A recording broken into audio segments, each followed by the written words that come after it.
LDC की तैयारी कर रहे सभी विद्यार्थियों के लिए ये वीडियो बहुत ही खास होने वाला है, क्योंकि साइंस के टोटल प्रश्नों की संख्या है यहाँ पर 50, और वो 50 प्रश्न जो है किस किस टॉपिक से कितने कितने प्रश्न आते हैं उन्हीं को लेकर के आज की हम चर्चा प्रारंभ करेंगे। उससे पहले मैं आप सभी को बता देना चाहता हूं कि एलडीसी का हमारा अंतिम बैच प्रारंभ होने जा रहा है 25 मार्च को प्रातः 10 बजे।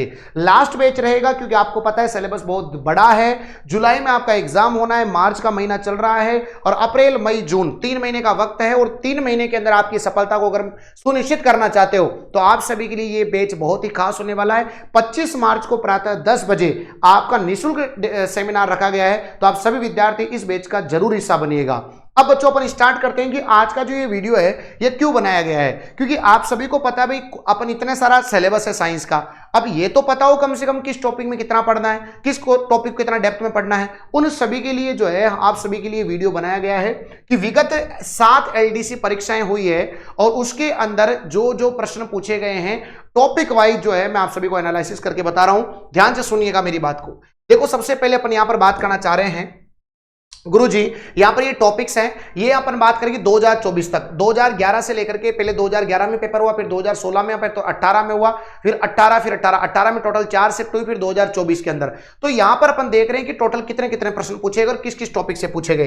देखो, अपन इससे पहले की बात करें तो रासायनिक अभिक्रियाओं की बात करते हैं, केमिकल रिएक्शन। आपको पता है रासायनिक अभिक्रियाओं में कैटलिस्ट वाला टॉपिक भी आता है। रासायनिक अभिक्रिया में आपको पता है कि रासायनिक अभिक्रियाओं के प्रकार, जिसमें ऑक्सीकरण अपचयन, ऑक्सीकरण अंक निकालना, यह भी पूछा जाता है। बहुत अच्छे से आपको याद होना चाहिए ऑक्सीकरण अंक कैसे निकालते हैं, तुल्यांकी भार कैसे निकालते हैं, और ऑक्सीकरण और अपचयन मतलब रेडॉक्स अभिक्रिया का सवाल आता है, या फिर रिएक्शन देकर के उनसे मिलान करने वाला जो है वो सवाल यहां पर बनता है।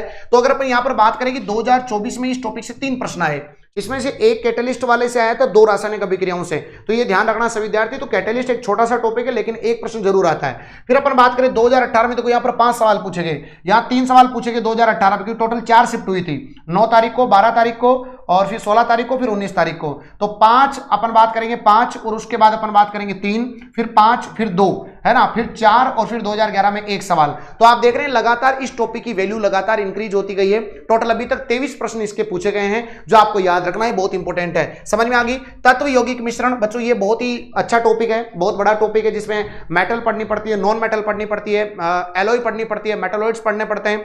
सबके बारे में आपको जो है सारी जानकारी आपको पता होनी चाहिए, किस तरीके से आपको सारी बातें याद रखनी है ना। तो ये यहां पर देखो, आप अभी 2024 में इसके 5 प्रश्न पूछे गए, और इसके देखो यहां पर 2018 की बात करें तो 18 में 3 प्रश्न, 5 प्रश्न, 4 प्रश्न, 5 प्रश्न, 4 प्रश्न, 3 प्रश्न, 29 प्रश्न टोटल पूछे गए। तो अगर अपन बात करते हैं, अगर नॉर्मली अपन देख रहे हैं तो लगभग 3 से 5 प्रश्न आपके यहां पर पूछे जाते हैं। और जो मेरा मानना है कि तत्व जो होते हैं उसमें से एक सवाल आता है, एक कंपाउंड से सवाल आता है, एक मिक्सचर से सवाल आता है। मिक्सचर में जो कोलोइड विलियन वाला पोर्शन होता है वहां से सवाल जरूर आता है, यह बात इंपॉर्टेंट है।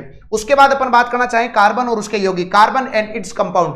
कार्बन एंड इट्स कंपाउंड की अपन बात करें तो यहां पर जो है कार्बन के अंदर एरोमेटिसिटी का सवाल भी यहां पर 2018 के पेपर में पूछा गया है, और कार्बन के अपर रूप से भी एक प्रश्न पूछा जाता है। नॉर्मली तो 3 प्रश्न यहां पर आते हैं, और बाकी अगर आप देखेंगे तो कभी कभी इसके 7 सवाल भी पूछे गए हैं, 6 सवाल भी पूछे गए हैं, 4 सवाल भी पूछे गए हैं, टोटल मिला के 33 सवाल। मतलब अगर केमिस्ट्री की 2 यूनिट है और दोनों यूनिट को अपन काउंट करते हैं तो केमिस्ट्री में अपन 9 और 3 लगभग 12, 9, 10, 11, 12 का 2 हासिल का 1, 3, 2, 5, लगभग बच्चों यहां पर अपन पास अभी तक 62 सवाल यहां पर जो है ये पूछे गए हैं। ये आप सभी के सामने है बच्चों। तो टोटल मिला के अगर आप इतने भी सवाल देख ले तो आपको पता लग जाएगा कि इतनी इंपॉर्टेंट यूनिट है कार्बन और इट्स यौगिक। तो इसमें बहुत ज्यादा बड़ा पोर्शन है, लगभग 8-10 घंटे का टॉपिक है ये। बहुत अच्छे तरीके से हम इसको पढ़ाते हैं ऑफलाइन क्लासों के अंदर। उसके बाद अपन बात करना चाहें कार्बन और उसके यौगिक के बाद, तो आपकी केमिस्ट्री की 2 यूनिट, 3 यूनिट है टोटल, जिसमें भौतिक रासायनिक परिवर्तन का 1 सवाल, रासायनिक अभिक्रियाओं के प्रकार का 1 सवाल, ऑक्सीकरण अपचयन का 1 सवाल। तो मिनिमम 3 सवाल तो आ ही रहे हैं, बाकी 5 सवाल भी आ सकते हैं। तत्व यौगिक मिश्रण के 3 से 5 सवाल, और कार्बन और उसके यौगिक के लगभग 4 से लेकर 7 सवाल पूछे जा रहे हैं। फिर देखो फिजिक्स की 2 यूनिट हमारे सिलेबस में है, प्रकाश। अब प्रकाश के अपन देख रहे हैं नॉर्मली 5 सवाल, अभी लेटेस्ट 5 सवाल, फिर उससे पहले 5, 6, 5, 6, 5, 4, 1।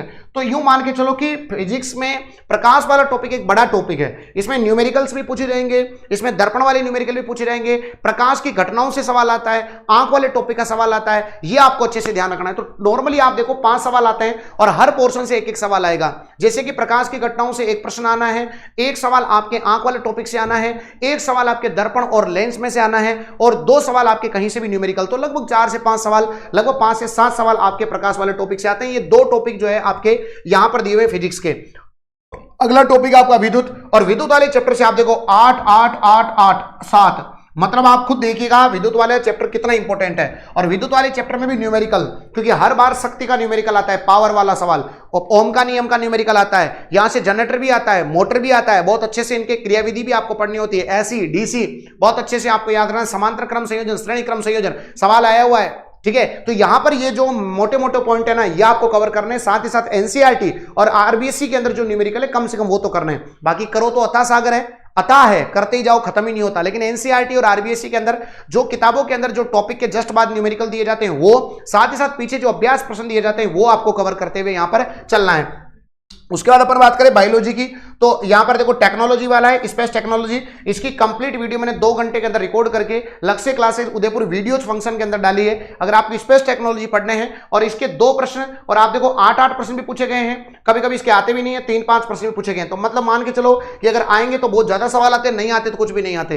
तो स्पेस टेक्नोलॉजी के 8-8 सवाल भी आए हुए हैं। अगर ये सवाल आप तैयार करना चाहते हैं तो लक्ष्य क्लासेस उदयपुर वीडियोज फंक्शन में 2-2.5 घंटे के अंदर स्पेस टेक्नोलॉजी पूरा पढ़ा है, आप उसको पढ़ लीजिएगा, नोट्स बना लीजिएगा, ठीक है। जेनेटिक्स की अपन बात करें तो जेनेटिक्स के लगभग सवाल जो है बच्चों यहां पर 5 भी पूछे गए हैं, 3 भी पूछे गए हैं, 8 भी पूछे गए हैं, 5 भी पूछे गए हैं। मतलब आप यूं मान के चलिएगा कि जेनेटिक्स का सवाल आपको जो है यहां पर, क्योंकि जेनेटिक्स में सेंट्रल डोग्मा आता है, उसके बाद गुणसूत्र की संरचना आता है, उसी में मेंडल के नियम आते हैं, आनुवांशिकी से संबंधित महत्वपूर्ण शब्दावली आती है, जीनोटाइप फिनोटाइप अच्छे से आता है। मेंडल ने जो मटर के पौधे पर 7 लक्षण थे वो है। स्नैपड्रैगन वाला सवाल यहां से एलडीसी के अंदर पूछा गया है, जिसको अपन स्वान पुष्प, स्नैपड्रैगन, इनके जो क्या क्या अपवाद हैं, किस तरीके से एलिल्स होते हैं, जीनोटाइप फिनोटाइप क्या होता है, मल्टीपल एलील क्या होते हैं, ये सब सवाल अपने को याद रखने हैं। फिर एनवायरमेंट वाला सवाल आपको पता है, एनवायरमेंट आ गया, तो इसी के अंदर पर्यावरण प्रदूषण आ गया, बायोकेमिकल साइकिल जिसको बोलते हैं जैव रासायनिक चक्र, जिसमें नाइट्रोजन चक्र बहुत इंपॉर्टेंट है। और साथ ही साथ अपन बात करना चाहेंगे तो एनवायरमेंट एंड इकोलॉजी में इकोलॉजी, इकोसिस्टम, इनके फादर कौन है, इकोसिस्टम कितने प्रकार का होता है,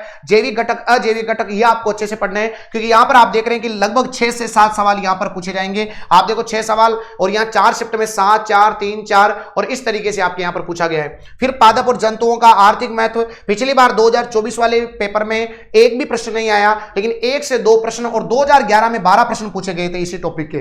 तो मान के चले कि अगर अभी देखोगे तो इसका इतना वेटेज नहीं है, लेकिन फिर भी फ्री पॉकेट का नंबर है, बहुत ज्यादा कठिन चैप्टर नहीं होता, आराम से कम टाइम देकर के आप इसको तैयार कर सकते हैं। उसके बाद अपन बात करना चाहें स्वास्थ्य और पोषण, जिसको अपन बोलते हैं प्रोटीन, कार्बोहाइड्रेट, वसा, विटामिन, ये वाला, तो इसके आप देखिए लेटेस्ट 6 सवाल पूछे गए हैं, तो लगातार आप देखेंगे इसका वेटेज लगातार बढ़ता गया है, लगभग 6 सवाल इसके पूछे गए हैं। तो आप ये मान के चलिएगा टोटल प्रश्न लगभग 50 प्रश्न पूछे जाते हैं यहाँ पर। जैसे अभी 40 सवाल पूछे थे इससे पहले, उससे पहले 38, फिर उनसे पहले 49, 45, 41, फिर 50, फिर 50, तो लगभग 50 सवाल यहाँ पर पूछे जाते हैं, और सभी टॉपिकों को मिलाकर के 313 प्रश्न अभी तक पूछे गए। तो ये आप सभी के सामने एक मैंने ओवरव्यू बताया। अब इसमें से आप देख सकते हैं कि आपको इंपॉर्टेंट क्या करना है। तो हमारे 3 यूनिट जो है वो हमारी केमिस्ट्री के हैं, 2 यूनिट हमारी फिजिक्स की है, और ये वाले टॉपिक जो है वो बायोलॉजी के हैं, और टेक्नोलॉजी में हमारे पास अंतरिक्ष और सूचना प्रौद्योगिकी वाला टॉपिक है। इंफॉर्मेशन टेक्नोलॉजी का भी सवाल कभी कभी पूछ लिया जाता है। ये आपके टोटल सवाल है। मतलब अब इन 50 सवालों को तैयार करना है तो आपको देखो एक अच्छी तैयारी करनी पड़ेगी, समय कम होता है तो उस समय आपको सटीकता के साथ तैयारी करनी, बाकी पढ़ते जाओ, खत्म तो कभी कुछ होगा ही नहीं। तो पहले पहले अपना सिलेबस कवर होना चाहिए, और उसके लिए देखो बेहतरीन तैयारी, बेहतरीन कंटेंट अपने को पढ़ना पड़ेगा। तो सबसे पहली बात, तो अगर आप ऑफलाइन बैच ज्वाइन करना चाहते हैं तो 25 तारीख को प्रातः 10 बजे हमारा नया बैच है।